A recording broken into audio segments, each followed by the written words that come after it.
And I give thanks for God for you all coming tonight and making it a beautiful night. I give thanks to all the Carver tribe, you know who you are.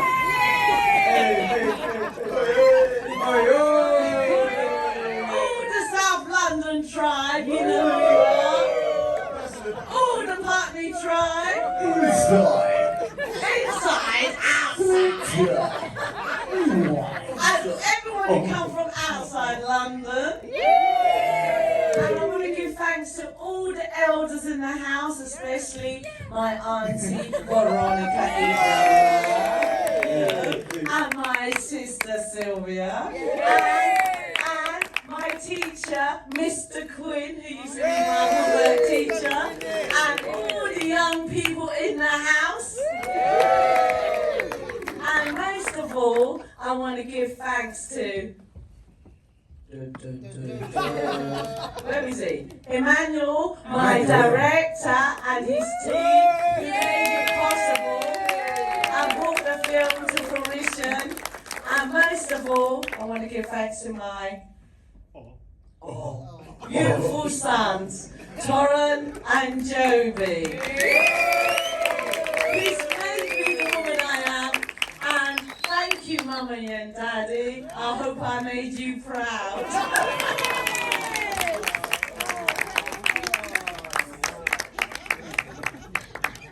Wow. That's great. Thank you so much. Thank you. My name's Justin. How you doing, Marvel? You right? So Marvel, I'm going to actually just ask you how does it feel to have a film about yourself here with our festival? You know what? I feel really touched, and I'm really sorry, everyone, for being so late. Bloody dead right. It wasn't my fault. Dead on time, babe. It was the Uber fault. They keep cancelling. Anyway, we got here, and I'm sorry that you had to wait for me. It was worth it. It's like a wedding, isn't it? The bride's always late. Look at me in white. Oh gosh. So yeah, I was wondering, Emmanuel, as you are the director of Absolutely Marvellous, could you just let us know what was? I was asking actually all the filmmakers this. Sometimes when you make a film, it's always, or when you watch a film, you know that rewind moment. That moment you're like, you know what, I need to watch that again. That was brilliant. That was amazing. What moment in this film are you just most proud of that you could share with an audience? I was actually speaking to the guy you met at the beginning, Trevor, who's in the audience. Oh my boy! Say it to Trevor, everyone. There he is.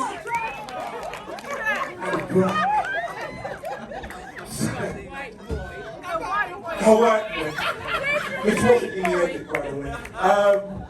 So I was just chatting with Trevor just now. So Claire, who was filming on the day, when I watched the rushes, believe it or not, there was 1 hour of footage in that shot of Marvel chatting with Trevor, and you saw literally 4 or 5 minutes of that. It was very hard to edit because, as you know, Marvel can talk, and the stories come out of her mouth. It's like, Trevor the sequel.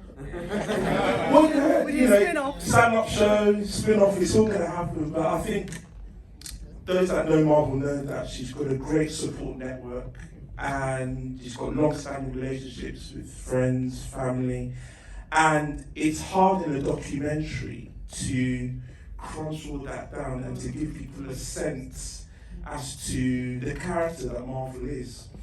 And as you saw, her disability is something that she owns completely. And a lot of people don't own that. And that's something that appeals to me greatly. So when I wanted to go into filmmaking, I knew that the story I wanted to put out there to the world was going to be as unique as possible. And I think you will agree that there's no one as unique as Marvel herself. So, in answer to your question, the opening scene with Trevor will always stay with me, and I will probably do a film on Trevor. If you'll allow me. The original white one. So yeah, you got Trevor, and then I guess from a journalistic point of view, the relationship we had with BT Sport was instrumental, because without them, this film is not getting made. Our relationship with BT actually goes back to 2017, when we actually held the festival inside the BT Tower. Now, I don't know whether any of you have been inside that tower, but there's actually a cinema in there, and we're actually able to host our festival in the tower. Now, those that don't know the history of the BT Tower, in 1980, it was shut to the public because the IRA planted a bomb on the 34th floor. Now, on the 34th floor, back in the day, they had a restaurant which was run by Butlins, and the restaurant rolls around. So if you ever have the chance to get in that building, every time you're up there, the floor is always moving.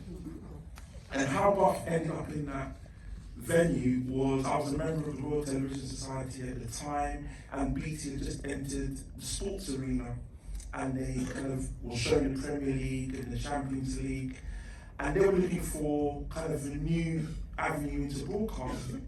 And so at that time, diversity was a big talking point in the industry. Now, obviously, those that know Bath know that Bath is all about diversity and representation. So me being me, I made the pitch to have Bath and BT work together to represent black, ethnic minority filmmakers, and they bought into it, and that's how we were able to get the festival in there. And by that time, we'd already known Marvel and the family, who, as I said at the start, came to our festival the year before in 2016, and Marvel was at this festival in 2017.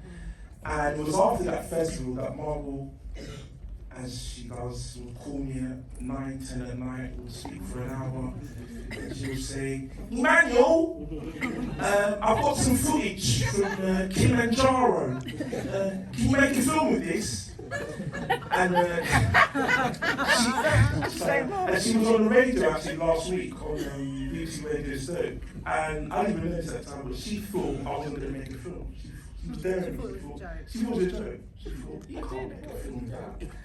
And I look at it. So that was 5 years ago. And then I guess, as you saw in the film, it wasn't until the fight between Daniel Dubois and Joyce Joyce that kind of the penny started to drop, that there was a story in the making. So to those that don't know what happened in that fight, the fact that his eye was all related to the press conference, and nobody in the media cottoned on to that. And so once that fight was out there, and literally when I watched it live on BT, they cut to Marvel in the stands going all crazy, and I texted and said, "Marvel, you on telly?" And then after Christmas, I said to her, "We can make a film now." So that was kind of the genesis, and then we got to 2020 and COVID, which is where we started filming the film. And then BT, I reached out to the head of BT Sport, and I said to him, "You do realise that Joe Joyce, who fights for your channel, his mum is blind and she has never had a headset to hear what's going on in the ring." So they came back to me and said, "We'll sort that out for you." So that was a huge part of the documentary, and as you saw, we tried to recreate what it was like for Marvel, and what it has been like for Marvel her whole life. To see, and I have to use that word, to see, because obviously you can't, but this is what she experiences day in, day out, and going forward is what she will continue to see day in and day out. So, like I said, she has owned that completely, and I'm so proud to be able to put that story to the world, and I'm glad you all were part of that as well. I appreciate it.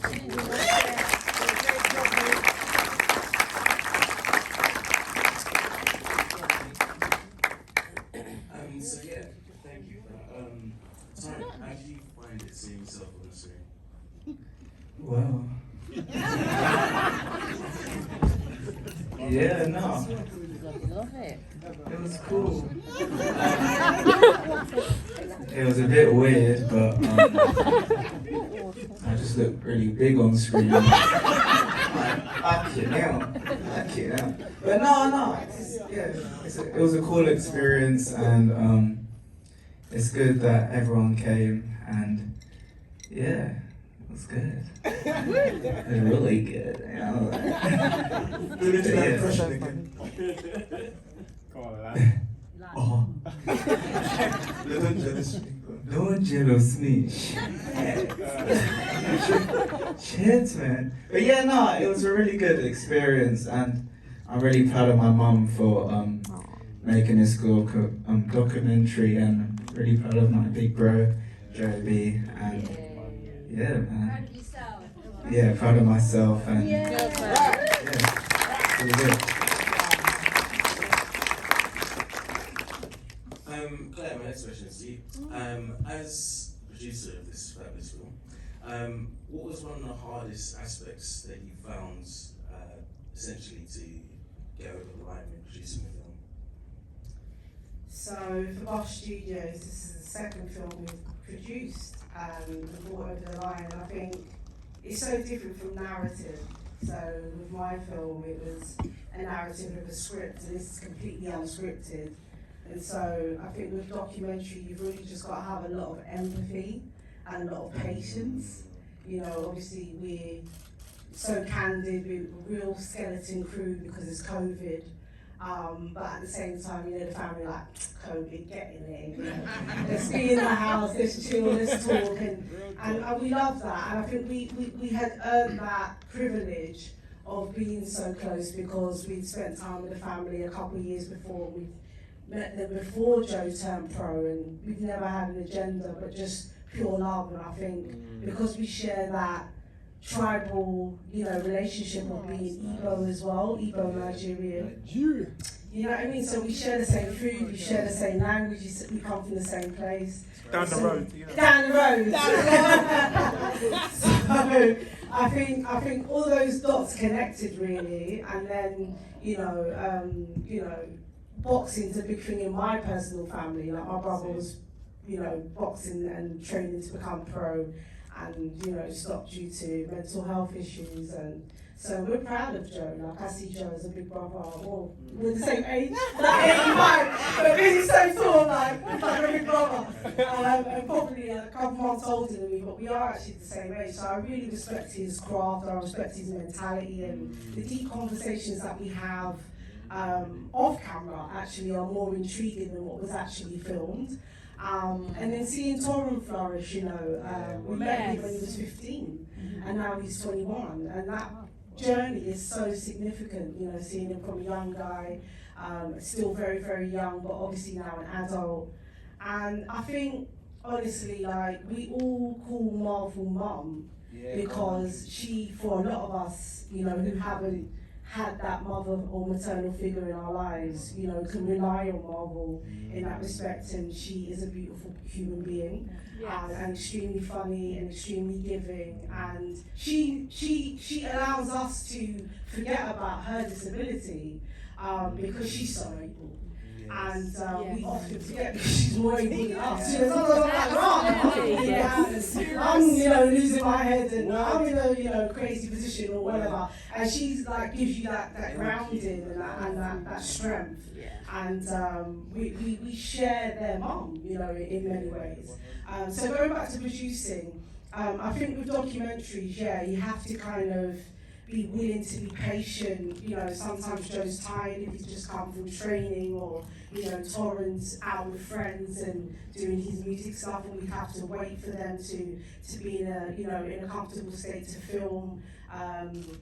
You know, Emmanuel spent the whole day going down to Devon to catch up with Joe's dad. It was never really appropriate on ringside to have those conversations. There's probably some beautiful people that we shared ringside with, but it was always such a tense environment, and we didn't know, you know, always if we could sit next to each other, or different things were going on backstage, so it wasn't always appropriate to have those one-on-one conversations. And I think producing is really that. It's really patience and empathy, and allowing people to be themselves so that you get the best out of them, and you get a story that I feel really touches hearts, makes people laugh. And it's beautiful because we've seen it on the small screen, but to see it for the first time publicly on the big screen, it was a completely different experience.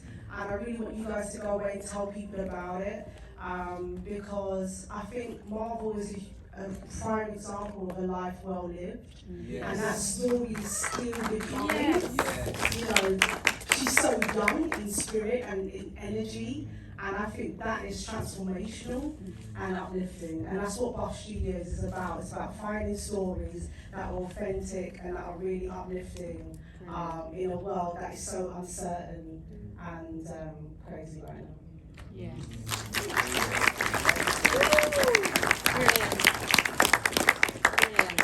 Okay, before I bring it out to the audience, my next question is actually to the future heavyweight champion of the world. Correct. Big Juggernaut. In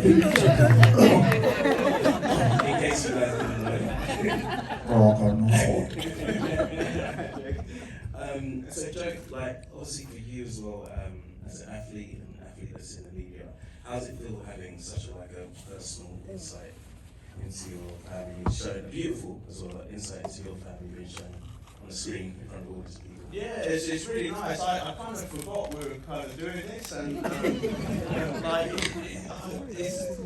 kind of had to remember like all the like when this actually took place and was filming and stuff. So it's, but yeah, it's been really fun, and it is a pleasure being here. And I just flew back from Vegas, so I've come straight here to watch this, and I was really excited, and it's really great to see how it has all panned out. And like the finished article, and it's good to see all your lovely faces here as well to see it with us.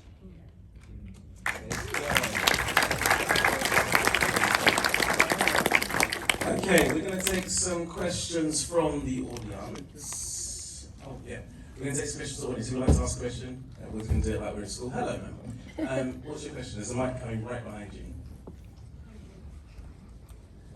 Hi Marvel, Jenny here. I'm wondering about the white. You've taken to wearing white recently. Have you become a virgin? Like a virgin, touch for the very first time. Like a virgin, my heart beats connected mine.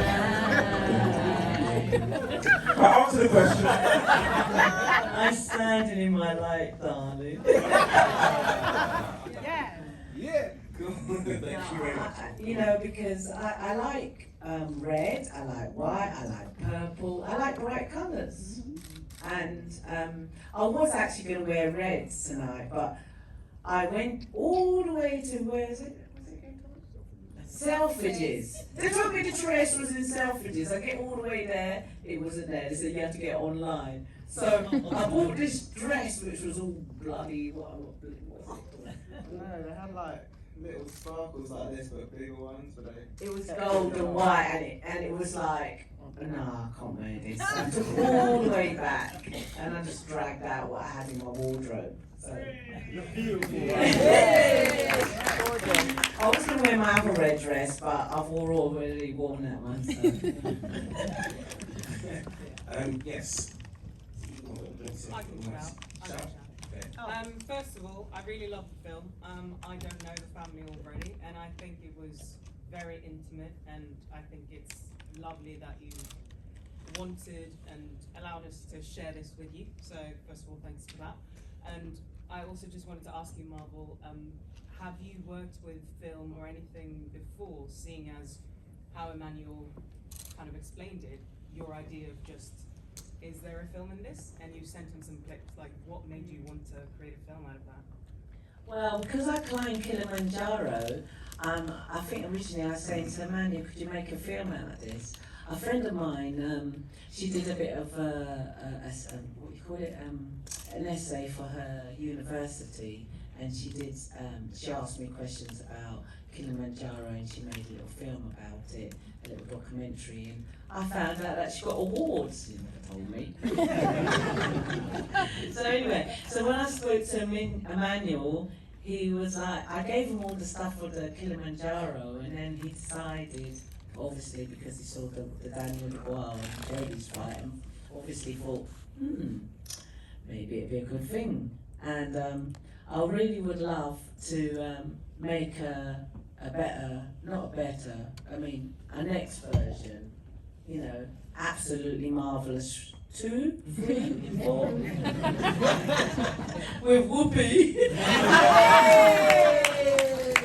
I'll actually, yes, you just reminded me because it wasn't until we went into post-production, I didn't tell Marvel, but we had reached out to Whoopi Goldberg because we wanted her to be the voiceover for the film. Oh my God. And we got an email back from her agent, which obviously you saw in the film. She tried to reach out as well. And they're interested to a point, but obviously the budget was kind of like the deal breaker. So we did want Whoopi in the film, but obviously we got the lovely Judith Jenkins. Hey, big up Judith. And Judith did a great job on the film, and massive boxing fan as well, massive fan of Joby as well. So yeah, it was a great effort. A lot of the team are here tonight. Johan, our editor, is here. Stand up, Johan. Cameraman, co-producer Paula Crickard is here. And the sound guy, most important person in the film, Danny Morgan is here as well. So many great people involved in the making of the film, and yeah, I just want to publicly thank you guys, and obviously Trevor's here as well. Trevor, it's a great way to open the film. I couldn't think of a better scene to start the film on. Originally we were going to start in Kilimanjaro, and then I was watching the edit, I thought, nah, we've got to start in the shop.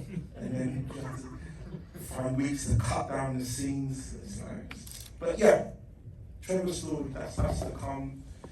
Actually, Marvel was going to be a TV series originally, because in the past there were shows like Meet the Eubanks, the Khans, so there were prototypes of this.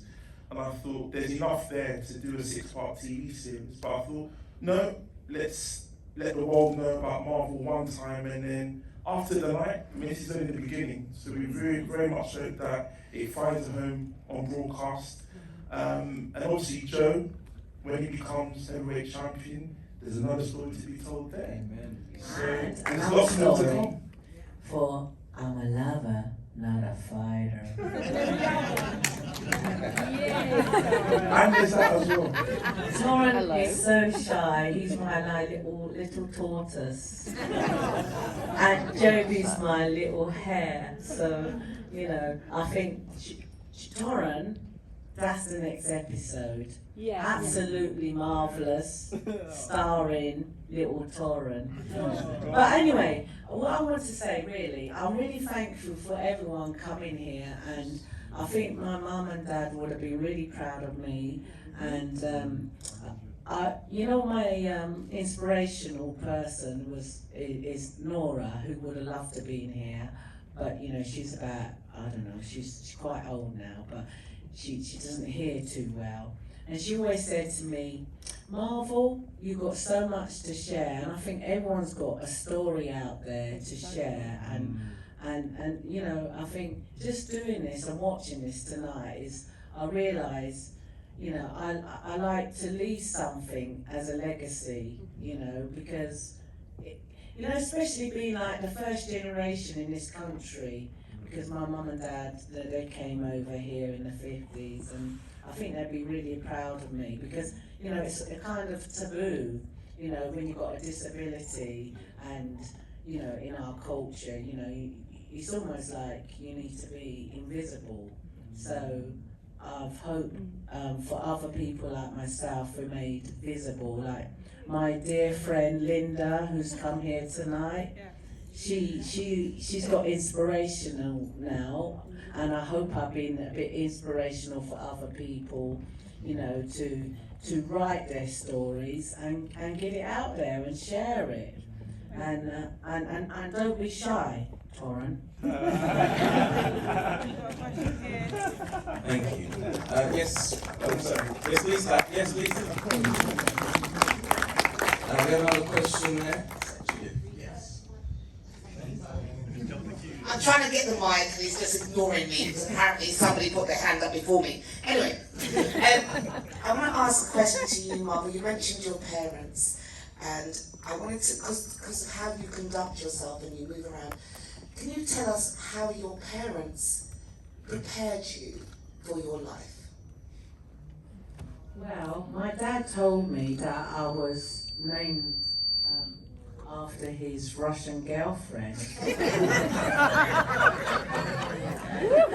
And my parents thought I was going to be a boy, so they called me Marvel. And they never used to like to take me anywhere because you know what children are like? They just tell the truth, don't they? So I used to just put them right in it. So anyway, I wasn't always like this. I was very quiet, as my friend Linda would vouch for me. Where are you, Linda? Linda, come out here. Come on. Tell them what I'm really like. She was very, very quiet at school until she turned college. And because of people taking a mickey, she showed them she can do the best. Yeah.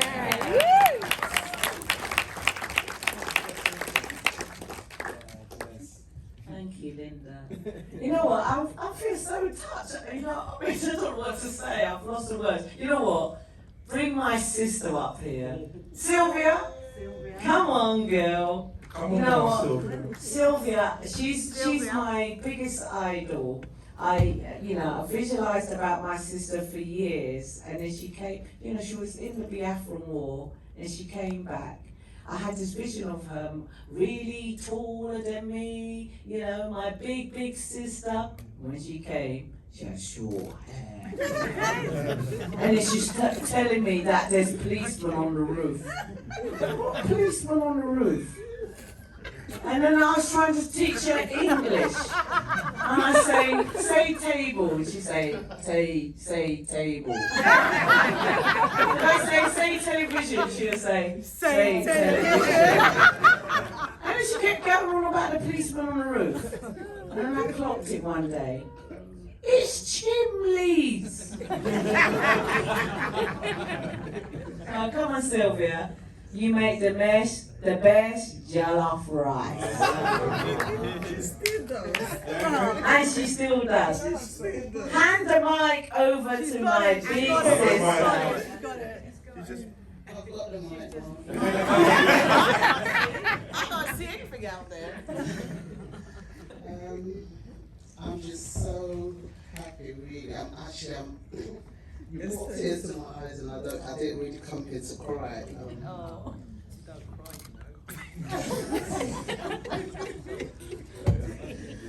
I'm just so happy that this story is being shown. I'm so proud of you, Marvel, because you've gone through so much. The film hasn't actually shown half of what Marvel is being through, or what Marvel is really all about. You've only just touched the top of the surface. So today, I'm just so proud that this documentary is being shown. It's going to help a lot of people that are disabled, that are blind, that have so much struggles that, people don't get to hear about. Yeah, we hear about disabilities, we hear about blind people, but we don't really know what these people go through on a day-to-day basis. So, to the filmmakers, I'm just so glad that you've done this, and I can't wait to see the rest of the episodes that it's going to come.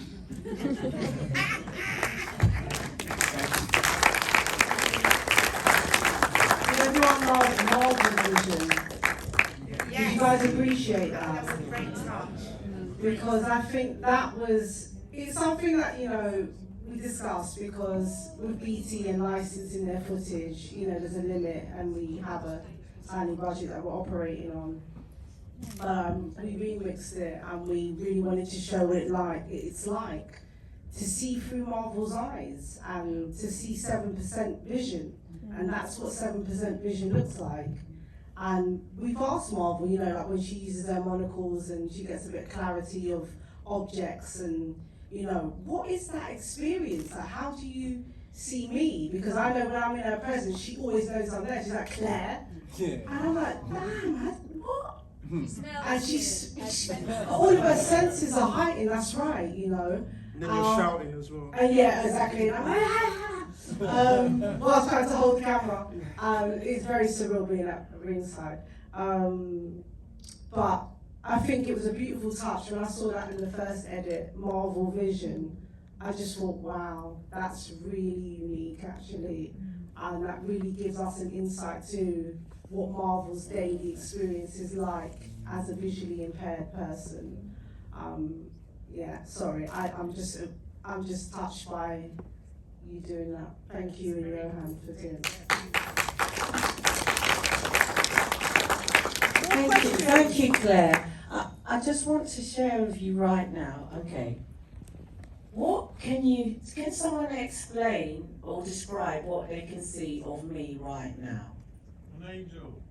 Amen. Amen. It's a true story.